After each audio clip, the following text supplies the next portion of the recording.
My husband destroyed our family because he has a favorite child. Let me begin by saying that my husband is a good man. He has always provided a very comfortable life for me and our children. He has never been abusive, manipulative, or secretive, and he has never cheated on me. However, there is one significant flaw in him.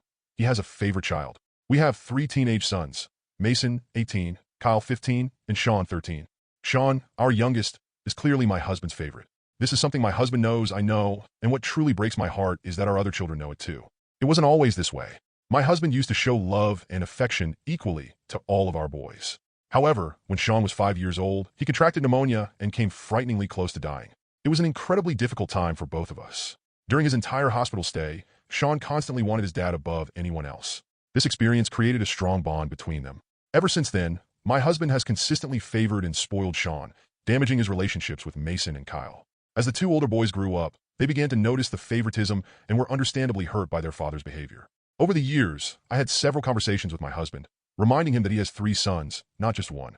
He always listened and made efforts to be more present and involved with Mason and Kyle, but it never lasted. He would always revert back to being the perfect dad to Sean, leaving our other sons feeling neglected. Today, everything finally came to a head. Kyle's school had an award ceremony, where he was to receive an award. Due to the ongoing pandemic, the event was held virtually, as the boys are still doing online distance learning. The ceremony was essentially a large group video call where students were recognized for their academic achievements, and there was also a raffle for several prizes. Kyle was especially excited because one of the prizes was a game system he really wanted. Parents were invited to join the event on their own devices to earn an additional entry for their child in the raffle. Unfortunately, I had to work and couldn't attend, so I asked my husband to log in, watch the ceremony, and stay online to give Kyle a slightly better chance at winning the prize he wanted. This was a virtual event, so all my husband had to do was visit the website and stay logged in for less than 30 minutes. Even before the pandemic, school events were typically more my responsibility, as my husband rarely attended these things due to work, unless, of course, it was for Sean. But now, my husband works mostly from home, and he wasn't even scheduled to be working at the time of the event. He agreed to attend. On the day of the event, I reminded him before I left for work to make sure he logged in. While at work, I sent him the invite link again, just to ensure he had it, and he reassured me he would be there. However, when the event took place, Kyle was in his room on his laptop, but my husband never joined the call. I was tied up at work, so I couldn't check in with him until almost an hour after the event ended. When I finally had a chance, I asked him how the event went. He casually responded that he had tried to join, but the link didn't work. Confused, I asked what he meant by that, especially since the event was already over by then. His reply? "Oh, I thought you said it was now." At that moment, I saw red. He missed the event simply because he got the time wrong, despite the fact that I had reminded him multiple times about when and how to join. All he needed to do was click the link at the right time. I was absolutely furious, but I decided to wait until I got home to confront him. So I get home and see our oldest son Mason's car in our driveway. He does not live with us anymore. He is in college and has his own apartment. I walk inside, and Sean is in the living room looking upset. I ask him what's wrong, and he says the other boys are fighting with Dad.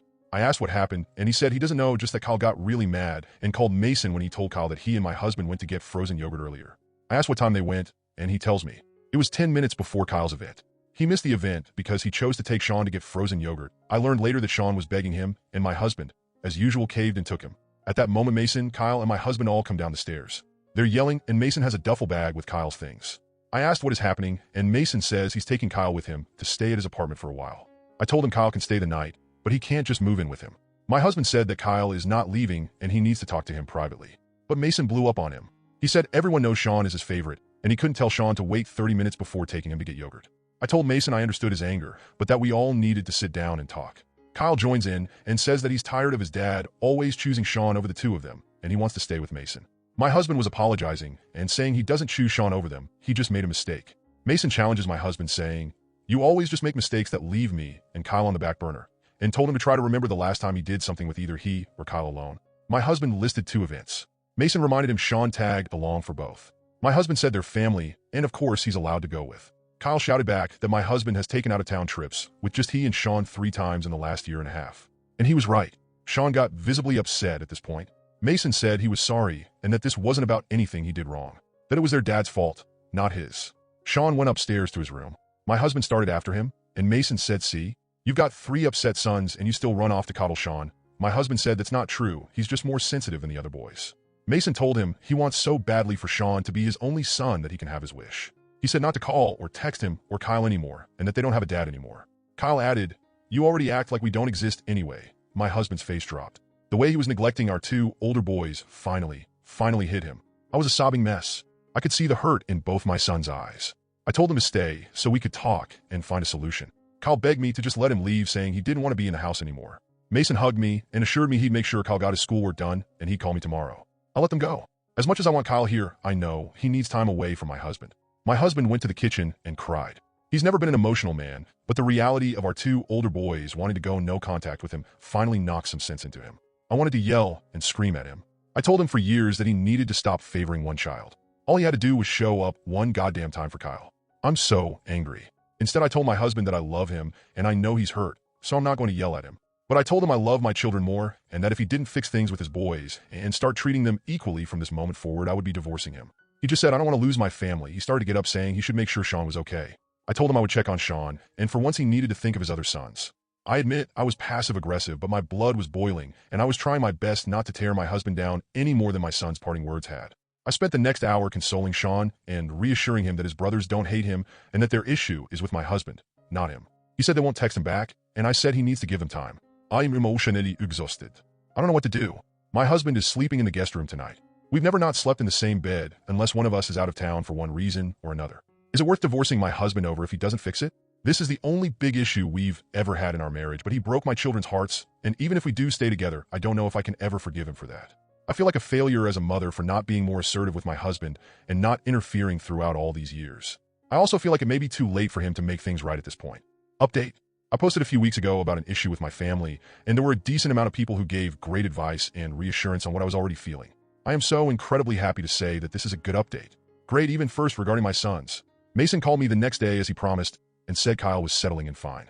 I asked how they felt about Sean, and Mason said that he and Kyle talked last night.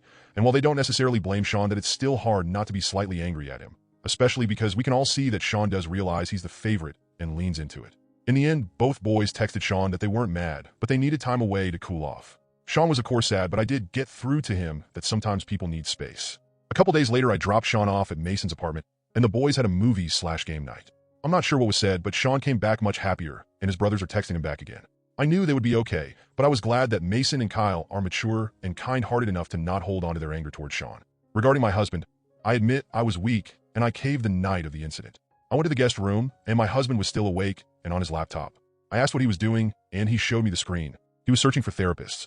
I never brought this up as a suggestion. He did it on his own. I asked why he was looking for a therapist, and he said because he feels like he's only going to get one chance to make things right with the boys, and he wanted a professional to tell him the best way to do so. It lifted so much of my fears and anxiety about how he felt. I cried, and I told him to come back to our room. He took the next day off of work. In our entire 22 years of marriage, he has called out of work less than 5 times. He talked to 3 different therapists for roughly an hour each before deciding he liked the second one best. He's an older man with adult children, and my husband said he felt like the therapist could relate to him and understand his situation best. I was so proud of him. His therapist suggested sending a short apology and promise of working on himself. Both his therapist and myself read the text but did not change or influence him in any way. The words are entirely his own. He wrote, "I'm sorry. I messed up. For years I messed up. I hate that I let it get to this point, and I hate that I hurt you both so badly. I love you. I will always love you, and I know you may not want to talk to me right now, but I've just started therapy, and I hope in time that you boys will forgive me and give me a chance to be better for both of you. There is so much more I want to say, but I would like to say it in person. You can always call me, text me, or come home when you're ready to talk. Anytime. I will drop whatever I'm doing when you're ready to talk. Please don't hesitate to reach out. I love you boys. Love, Dad." Kyle called me a couple hours after my husband sent him the text and asked me to come over. I did. Mason and Kyle were there, and they asked me if their dad really wrote the message. I assured them that he did and reiterated that neither I nor his new therapist wrote a single word of his apology. It was all him. They admitted it felt good to know that he did care, but they needed time. This was also when we talked about Sean. A week went by with no response to my husband's text. Then another. He was heartbroken. He broke down in our bedroom one night and just cried, saying he'd ruined his relationship with his sons, and they were never going to forgive him. I reassured him that wasn't the case, but it was hard for him to accept. I told him he needs to keep talking to his therapist and focus on himself. His relationship with Sean changed as well. Even though he was the only son we had in our home, he started to spend less time with him. And Sean was completely fine with this. His therapist helped him realize that he was the one always initiating hangout time with Sean. He'd go to his room and ask Sean if he wanted to do something, or he'd tell Sean to go with him when he wanted to pick up dinner or go run errands. 5 days ago, Kyle finally texted my husband asking if they could talk. My husband said absolutely and asked where Kyle wanted him to go. Kyle said he and Mason wanted to come to the house. My husband, true to his word, called his boss and said he needed the rest of the day off for a family emergency. I dropped Sean off at my mother's house so the boys could talk openly to my husband without worrying about hurting Sean's feelings, and they came over and we all talked in the living room. It wasn't easy. We all cried. But my husband did everything right. I repeat, he did everything right. He apologized. He didn't deny his favoritism. He told the boys about his work with his therapist and how it was helping. He said he's learned he justified his favoritism by telling himself that he and Sean were just closer, but he now realized they were only closer because he was putting the majority of his time and effort toward Sean instead of all three of the boys. My husband asked for one chance to show them he has and will continue to change and treat them equally. Kyle accepted his apology. Mason said he wants to, but he feels like it's too late for he and my husband as he's already out of the house. My husband told Mason that he is Mason's father for life and asked him again for just a single chance. Mason agreed that he doesn't want to not have his dad in his life, but that he doesn't want to feel that pain again if he lets him in. He asked the boys what specifically they need from him, besides him making improvements in how he communicates with them. Mason said he doesn't want it to feel forced, he wants it to be genuine. Kyle wanted a hug. My husband hugged him and cried and swore that whenever he has an event, he will put multiple alarms on his phone the second he's told about it. My husband suggested family counseling.